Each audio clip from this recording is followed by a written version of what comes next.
Hello সবাই, আসসালামু আলাইকুম। আজকে আমি চলে গিয়েছিলাম ময়মনসিংহ শিল্প ও বাণিজ্য মেলা। তো সেখানে প্রবেশ করতে আপনাকে টিকিট কাটতে হবে, যার মূল্য হচ্ছে 20 টাকার জন প্রতি। তো ফার্স্টে গিয়েই আমার কাছে যে জিনিসটা বেশি ভালো লাগে সেটা হচ্ছে মেলার গেটেই বাবুল উড়ানো হচ্ছিল। প্রতি বছরই বাবুল উড়ানো হয়, যেটা আমার কাছে অনেক বেশি ভালো লাগে। আর আমি সেখানে গিয়ে অনেকগুলো ছবি ভিডিও ক্লিপ নিয়ে নেই। এবার আপনারা একটু কমেন্ট করে জানান তো কারা কারা মেলা ভিজিট করেছেন আর কারা কারা যাননি এখনো মেলায়। এবার আমার বাণিজ্য মেলায় যেতে একটু লেট হয়ে গিয়েছে, কারণ আমার এক্সাম চলছিল। এক্সাম শেষ করে তারপর হচ্ছে আমি মেলাতে ঘুরতে যাই।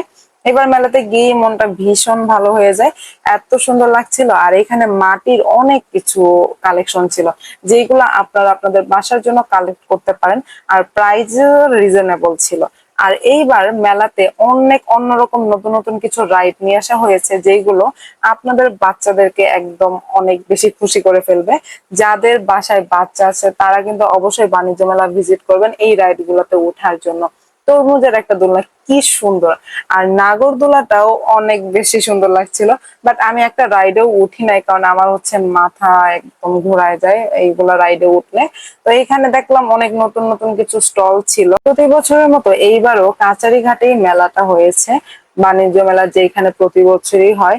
এটা হচ্ছে জয়নুল আবেদিন পার্কের একদম সাইটে, হিমওয়ার্ডার ওইখানে।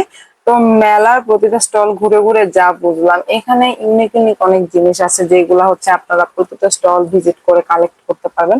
আর ইলেকট্রনিক অনেক জিনিস পাওয়া যাচ্ছে মেলাতে। আপনারা কিন্তু চাইলে মেলাতে গিয়ে সাংসারিক অনেক জিনিস সহ খেলনাপাতি বাচ্চাদের সবকিছুই কালেক্ট করতে পারবেন। মেলা ভিজিট করার পর আমি চলে গিয়েছিলাম পার্কের ভিতরে। তো ওইখানে বেশ অনেকক্ষণ বসেছিলাম, এত সুন্দর স্নিগ্ধ একটা বিকেল, এত ভালো লাগছিল। আমার আজকের ব্লগটা এই পর্যন্তই ছিল। সবাই ভালো থাকবেন, টাটা এন্ড টেক কেয়ার।